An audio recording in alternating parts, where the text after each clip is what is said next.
সকাল 5:30টায় ঘুম থেকে উঠেছি আজকে। অনেকটাই খুশি, খুশি লাগছিল যে এত সকাল, সকাল ঘুম থেকে উঠেছি। তাও কিন্তু নিচ থেকে উঠতে পারিনি। ওই যে অ্যালার্ম দিয়ে রেখেছিলাম। তো 5:30টায় ঘুম থেকে উঠে আধ ঘন্টা ব্যায়াম করেছি। তারপর সোজা আমার এই যে ঠিকানাতে চলে আসলাম। রাতের বেলা তো এই যে এইগুলাকে এইভাবে করে ডেকে রাখি। তো সকালবেলা সেগুলোকে সরিয়ে নিয়ে এই যে আমার কাজগুলো শুরু করে নিচ্ছি। তো হ্যালো বন্ধুরা, গুড মর্নিং সব্বাইকে। কেমন আছো সব্বাই? আশা করছি রাধা মাধবের কৃপায় সব্বাই ভালো আছো। তবে সেক্ষেত্রে আমিও ভালো আছি। সকাল সকাল ঘুম থেকে ওঠা একটা সুঅভ্যাস, কিন্তু দুর্ভাগ্যবশত আমার এই সুঅভ্যাসটা না একদমই নেই। তবে কিছুদিন আগ পর্যন্ত কিন্তু আমি সকালবেলা ঘুম থেকে উঠেছি, কিন্তু এই বেশ কটা দিন হয়েছে একদমই সকালবেলা ঘুম থেকে উঠতেই পারি না। তাই জন্য এই 2-1 দিন ধরে অ্যালার্ম দিয়ে রাখি, আর অ্যালার্মেই কিন্তু আমার ঘুমটা ভাঙে। তো তারপর কিন্তু উঠে একটু ব্যায়াম করি আধ ঘন্টা। আর সেদিন কী হয়েছে বলো তো, আধ ঘন্টা ব্যায়াম করার পর শরীরটা না একটু খারাপ হয়ে গেছিলো, কারণ যেহেতু আমার কোমরে ব্যথার প্রবলেম আছে, সেই জন্য ব্যায়ামটা আমার একটু টাফ হয়ে গেছিলো ব্যায়ামটা। সেই জন্য কিন্তু কোমরে প্রেশার পড়ার ফলে এই 2-1 দিন ধরে প্রচণ্ড ভুগছিলাম কোমর ব্যথায়। এদিকে দেখো সকাল সকাল উঠে এই যে আস্তে আস্তে কিন্তু রান্না করে প্রায় 6টাই বেজে গেছে। তারপর বাসি কাজটা সারলাম, সেরে এই যে ছেলের জন্য টিফিন করলাম, ডাল করলাম, সেই সাথে হাজব্যান্ডের জন্য ভাত রেডি করলাম। হাজব্যান্ডও ভাত নিয়ে যাবে, সেই সাথে চা দিলাম, টিফিন দিলাম, সমস্ত জিনিস শেষ করে ছেলেকে একটু ভাত খাইয়ে দিলাম। তো যাই হোক, এইদিকে সব কাজটা শেষ। সব কাজ বলতে এই যে সকাল 7:30টার ভিতরে যে কাজগুলো করতে হয় সেগুলো তো শেষ করে নিয়েছি। এখন ছেলেও বেরিয়ে গেল, আর হাজব্যান্ডও এখন বেরিয়ে যাবে। ওই আস্তে আস্তে দুপুর 2টা। তো 2টার সময় হাজব্যান্ড আসবে, আর ঠিক 2:30টার সময় ছেলে আসবে। আর ততক্ষণ অবধি বাড়িতে আমি একা একাই সমস্ত কাজ করব নিজের মতো করে। আর এদিকে জলও চলে এসেছে, আধ ঘন্টা হয়েছে, কিন্তু জল তো তোলার উপায় নেই, কারণ যেহেতু আমি একটু ব্যস্ত ছিলাম ঘরে। কিন্তু এখন জলটা তুলে নেব, কারণ জল তো 1.5 ঘন্টার মতো থাকে, তারপর তো জলটা চলে যাবে। সেই জন্য ভাবলাম না, জলটা নিয়ে নেই ঘরে। তোমরা হয়তো বা অনেকেই ভাবছো যে এই পাইপটা তো জলের জন্য লাগিয়েছিলাম, কিন্তু জল বালতি করে কেন নিয়ে যাচ্ছি। কি হয়েছে বলতো, এই পাইপটা না লাগানোর পর একদমই থাকতে চাই না। যখনই আমি পাইপটা লাগানোর পর সুইচটা অন করি, তখনই না পাইপটা খুলে যায়। তো এই যে এদিকে পাইপটা লাগানোর পর পাইপের সামনে একজন থাকতে হয়, আর তারপরে আমি ঘরে জল তুলতে পারি। সেই জন্য কিন্তু বাড়িতে যখনই আমি একা থাকি একদমই কিন্তু পাইপ দিয়ে জলটা ঘরে নিতে পারি না, কারণ পাইপটা লাগানোর সঙ্গে সঙ্গেই পাইপটা ছুটে যায়।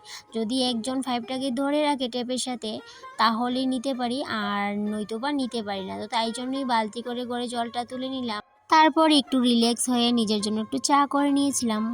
আর হয়েছে কি বলতো, আজকে না চা খাওয়ার একদমই ইচ্ছে ছিল না, কিন্তু আবার ভাবলাম না, আজকে যেহেতু একটু ভারী কাজ করার আছে, একটু তো শরীরে এনার্জি থাকতেই হবে, তাই জন্য নিজের জন্য একটু আদা চা করে নিয়েছিলাম। তারপরে বাস নিজের মতো করে চাটা খেয়ে নিয়েছি। তারপরে এই যে আবার কাজে লেগে পড়েছি। আজকে হয়তো তোমরা দেখে হয়তো বা ভাবতে পারো যে আমি এদিকের র্যাকটা পরিষ্কার করব। আসলে কিন্তু একদমই না। আমি এদিকের র্যাকটাকে সরানোর কিন্তু একটা অনেক বড় কারণ আছে। সেটা হচ্ছে কি, অবশ্যই তোমাদের সাথে শেয়ার করব একটু পরে। এইটাই দেখো, র্যাকটা সরানোর পর দেখো কতগুলো ময়লা বেরিয়েছে।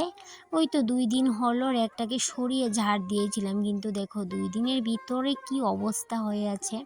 তো যাই হোক, প্রত্যেক দিন তো আর সম্ভব হয় না যে এই সমস্ত কটা জিনিস সরিয়ে সরিয়ে ঝাড় দেওয়ার, কিন্তু ওই যে সপ্তাহে 2 থেকে 3 দিন তো দিতেই পারি, তাই না? আর এদিকটাই দেখো, আমার অবস্থা দেখে অবশ্যই বুঝতে পারছো যে আমি কি বড় কাজ করব বলে মাঠে নামলাম আজকে। আর সেটা হচ্ছে কি, আজকে না এই ফ্রিজটা পরিষ্কার করার খুবই ইচ্ছে নিয়ে কাজে লেগে পড়লাম। আর এই দিকটায় যেহেতু র্যাকটা ছিল, আর র্যাকের জন্য তো ওই ফ্রিজটাকে পরিষ্কার করতে পারতাম না, তাই জন্য প্রথমেই র্যাকটাকে সরিয়ে ঝাড় দিয়ে নিয়েছিলাম। তারপর ফ্রিজের লাইনটা খুলে নিয়েছিলাম। এখন তো ফ্রিজের মধ্যে লাইন নেই, এখন নিশ্চিন্তে আমি কাজ করতে পারছি, আর একদমই হালকা হাতে কাজগুলো করতে হচ্ছে। কেন কি বলো তো, ওই যে ফ্রিজের পিছনটাই তো জানোই তোমরা সবাই, যে ফ্রিজের পেছনটা কিন্তু একদমই সমান না। এদিকে থাকে অনেকগুলো তার, যন্ত্রপাতি, অনেক মেশিনারি জিনিস। তো সেই দিকটার মধ্যে কি হয়েছে বলো তো, এত এত মাকড়ের ঝুল হয়েছে। তো সেগুলো না আমি একদমই পরিষ্কার করতে পারছিলাম না। অনেক দিন ধরেই ভাবছিলাম যে ফ্রিজের এই সাইডটা পরিষ্কার করব, নিচের সাইড প্লাস পিছনের সাইডটা। পিছনের সাইডটাতেও অনেক মাকড়ের ঝুল হয়েছিল, সেগুলো তো আর পরিষ্কার করা হচ্ছিল না। তো আজকে ভাবলাম না, আজকেই করে নেব। তো যেই ভাবনা সেই কাজ, আর সেই মতো কাজেও লেগে পড়লাম। একদমই হালকা হাতে পেছনের মাকড়ের ঝুলগুলো কিন্তু ছাড়িয়ে নিতে হয়েছিল। কেন কি, যেহেতু ফ্রিজের পেছনটাই কিন্তু তারের যত জংশন সমস্ত কিছু ফ্রিজের পেছনটাই, সেই জন্য। তো যাই হোক, এদিকে মাকড়ের ঝুল সমস্ত ছাড়িয়ে নিয়েছি, তারপর নিচে যেই ময়লাগুলো ছিল সেগুলো পরিষ্কার করে নিয়েছি। আর এবার ধরেছি এই যেই ফ্রেমটার মধ্যে ফ্রিজটা রাখা হয়েছে এইটাকে ধরেছি। তো এটাও না অনেকটাই কিন্তু সাদা সাদা, মানে একদম কি বলবো, সাদা সাদা এক ধরনের কীরকম ধুলোর মতো হয়ে আছে। আসলে কিন্তু এগুলো ধুলো না, এগুলো সাদা সাদা, কি বলবো আমি বুঝতেই পারছি না।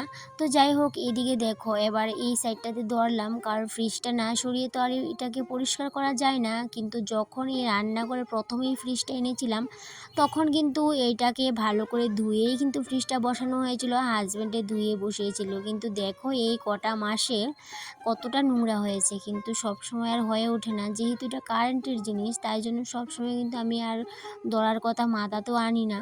কিন্তু আজকে না, গতকালকে থেকে ভাবলাম না, কারেন্টটা খুলে এদিকটায় পরিষ্কার করে নিই ভালো করে। তাই জন্য এটা সব প্রথমে মাকড়ের ঝুলগুলোকে ছাড়িয়ে নিয়েছি, তারপরে এই ফ্রেমটাকে ভালো করে এখন ঘষে ঘষে পরিষ্কার করে নেব, একদম ভালো করে ক্লিন করে নিয়েছি। আর সেই সাথে যতটুকু হাত পেয়েছি ঢুকিয়ে পরিষ্কার করার চেষ্টা করেছি হাত ভিতরে দিয়ে।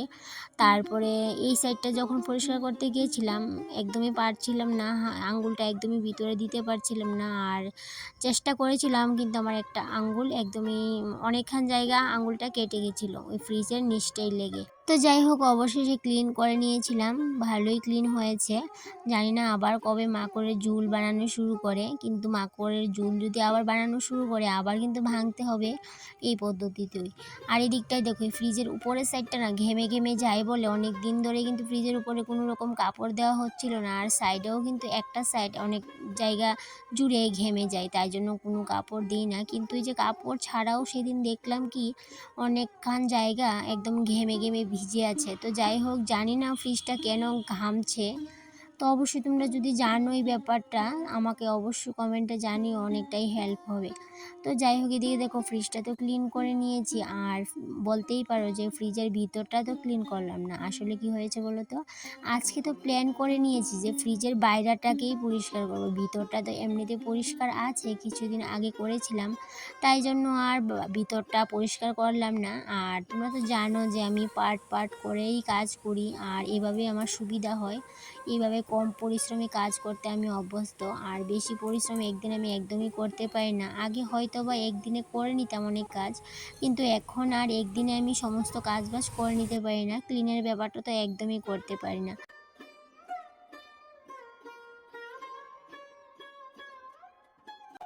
তো যাই হোক, এদিকে আবার জায়গা মতো র্যাকটা আনলাম, তারপর জায়গা মতো আবার কৌটাগুলি মুছে মুছে রাখলাম, তারপর বসিয়ে দিলাম ভাতটা। সকালে তো ডাল রান্না করে নিয়েছিলাম, কিন্তু ভাত তো করা হয়নি। আগেরই কুকারে একটু ভাত ছিল, সেটাকেই গরম করে ছেলেকে খাইয়ে দিয়েছিলাম আর হাজব্যান্ডকে ওইটা ওখান থেকেই দিয়ে দিয়েছিলাম। তো এখন তো ভাতটা বসিয়ে দিলাম ইন্ডাকশনে। আর সেই সাথে এই যে পুঁই শাকটা আজকে করবো চচ্চড়ি। তো পুঁইশাকের চচ্চড়িটা এখন করব না, স্নান করে পুজো দিয়ে এসে করব। আর এদিকে কয়েকটা কাপড়ও ভিজিয়েছিলাম সকালবেলা, সেগুলো ধোয়া হয়নি, ভাবলাম স্নানের আগে ধুয়ে একবারে স্নান করে পুজোটা দিয়ে দেব। আর ইচ্ছে করছিল না কোনো কাজ করি, কারণ ফ্রিজটা পরিষ্কার করতে না অনেকটাই সময় লেগেছে, অনেক সময় নিয়েছে ফ্রিজটা পরিষ্কার করতে। তো যাই হোক, অনেক সময় নিলেও কোনো ব্যাপার না, যেহেতু ফ্রিজটা পরিষ্কার হয়ে গেছে এখন কিন্তু মাথা থেকে একটা দুশ্চিন্তা একদমই কমে গেছে। কারণ একটা দুশ্চিন্তা অনেক দিন ধরেই কিন্তু ছিল যে ফ্রিজটা আমি কিভাবে পরিষ্কার করব, কিভাবে পরিষ্কার করব।